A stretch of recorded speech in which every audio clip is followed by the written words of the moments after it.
Welcome to All About Capital Campaigns, a podcast that provides fuel for your nonprofit's growth. Each week, Andrea Kihlstedt and Amy Eisenstein, co-founders of Capital Campaign Pro, provide practical tips about raising more money for your nonprofit organization. Here are your hosts, Amy and Andrea.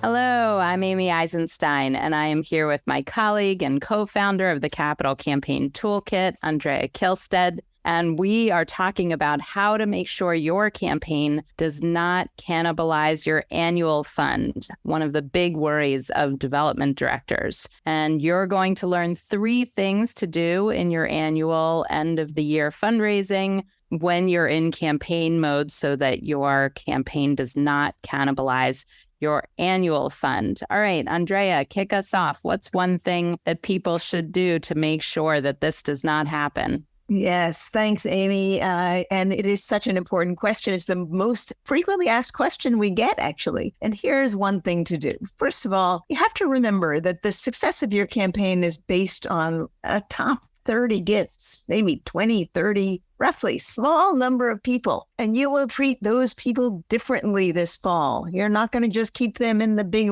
rush of annual fundraising. You're actually going to pull them out, and you're going to make a plan for each and every one of them, depending on what you've already talked to them about with regard to your annual fundraising. You may or already have covered this with them. But if not, you're going to have individual calls with each of those top 30 donors to be sure that they know that their annual fund is over and above the campaign and that they agree on what it is they want to do.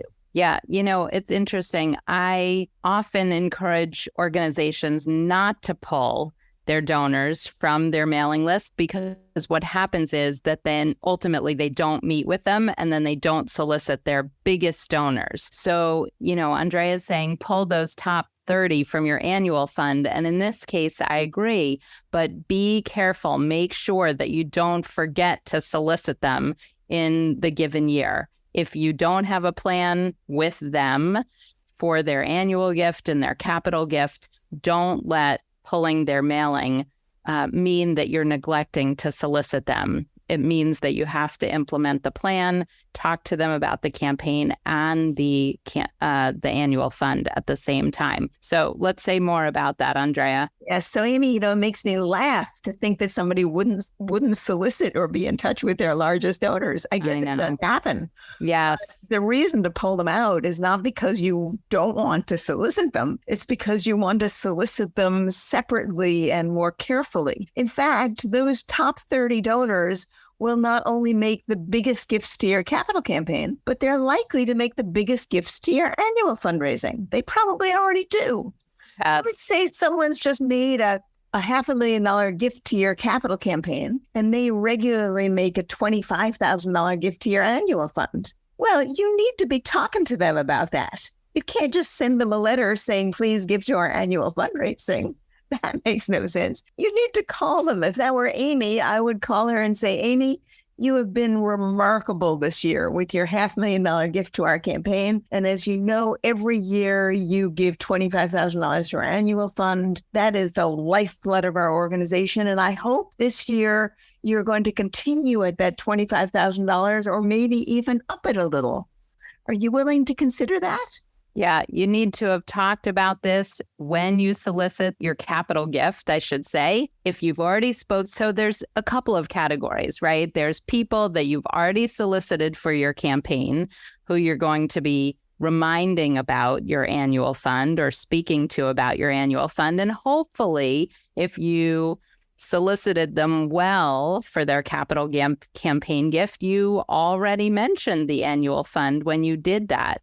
We call that the double mention, double ask. And so, you're talking to them about their campaign gift, which will do one thing, and their annual fund gift, which will do another. Those are 2 different needs at your organization, and your most loyal and your biggest donors are going to understand those and want to help in both ways, continuing to ensure that your programs and services that you're already delivering continue to do that. And you can't do that without your annual fund.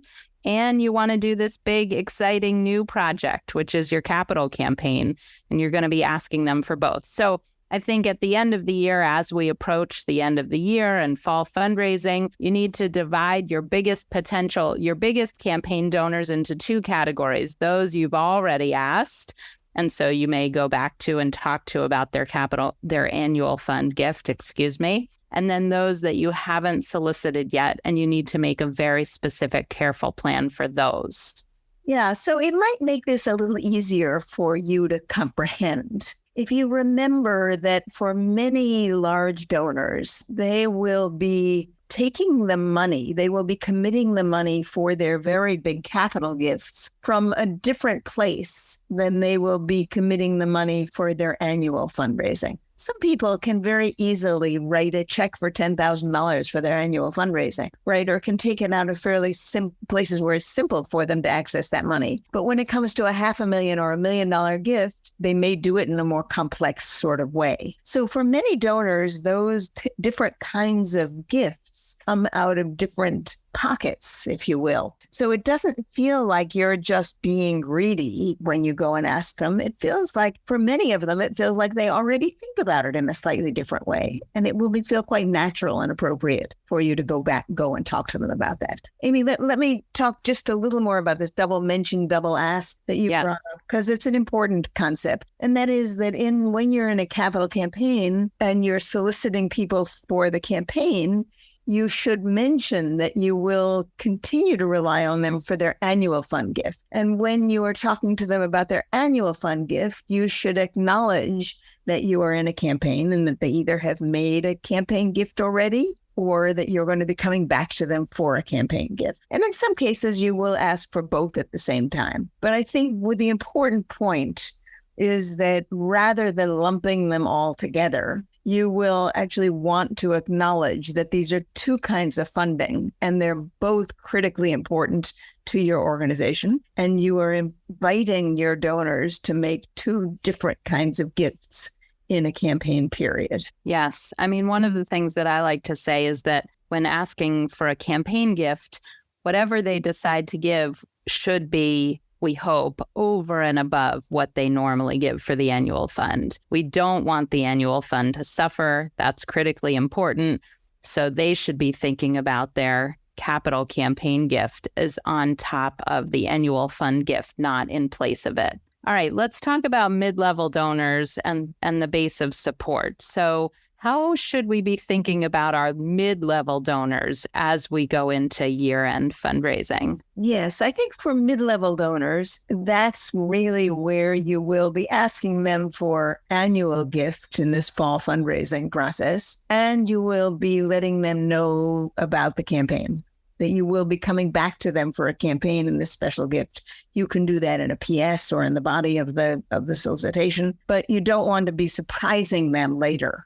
So that's for this particular mid-level. These are people you are going to be asking for significant campaign gifts. These are people you might be asking for $10,000 or $25,000 or even $50,000 for the campaign. So you don't want to ignore it when you're asking them for their annual fund gift this fall. You want to broach that subject with them. Now, we're assuming here that folks are in the quiet phase of their campaign. They're soliciting their largest donors. They haven't gotten to their mid-level or base donors yet. We're still soliciting for an annual fund gift. We're not in the public phase where we're asking everybody for a campaign gift, right? That's right. I think once you get into the public phase and you're going to be asking everybody for a campaign gift, then again, you're going to pull out the people who have already given to your campaign. And you're going to ask everybody else for a campaign gift. Now, for the base of support, the broad base of support, this fall, you don't really, unless you're in the public phase of the campaign, you don't really need to mention your campaign at all.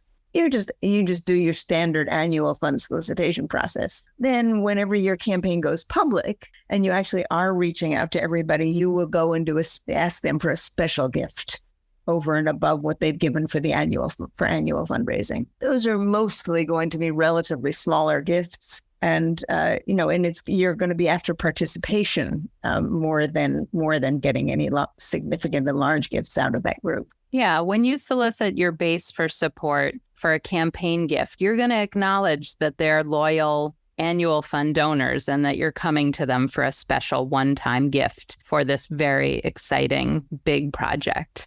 So, as Andrea said, don't worry about it this fall. If you're not in the public phase of your campaign, just do your annual fund thing. Make sure that that's steady and consistent. And when it comes time for the public phase, you will solicit them for a one-time special gift, acknowledging them as already loyal annual fund donors to your organization. All right. Any final thoughts, Andrea, before we? Yeah, sure. Just in closing, I want to remind you that the success of your campaign depends on your top 30 donors. This is a very top-heavy kind of fundraising.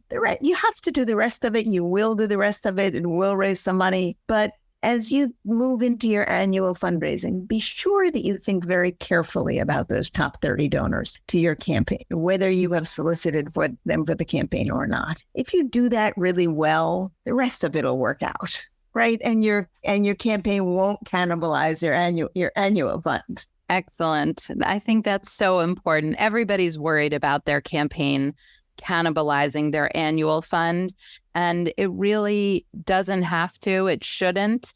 And in successful campaigns, it absolutely won't. In fact, often what we see is the annual fund grows because you're doing more marketing, branding, outreach. You have better infrastructure and systems, and you've honed your case. And so actually the annual fund grows during your campaign and after your campaign if you've set up your campaign well. All right. So if you want to talk to one of our experts or get even more information about your campaign and making sure that you're setting it up correctly so that your annual fund is not cannibalized by your campaign, do visit our website at capitalcampaigntoolkit.com, and you can sign up for a strategy session to talk to one of our experts to see if we would be able to help you set up your campaign for success.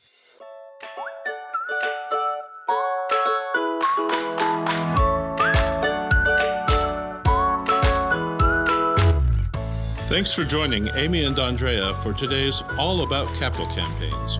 To learn more about them and their work together, visit capitalcampaignpro.com. And please subscribe, rate, and review us on your favorite podcasting platform. Thank you.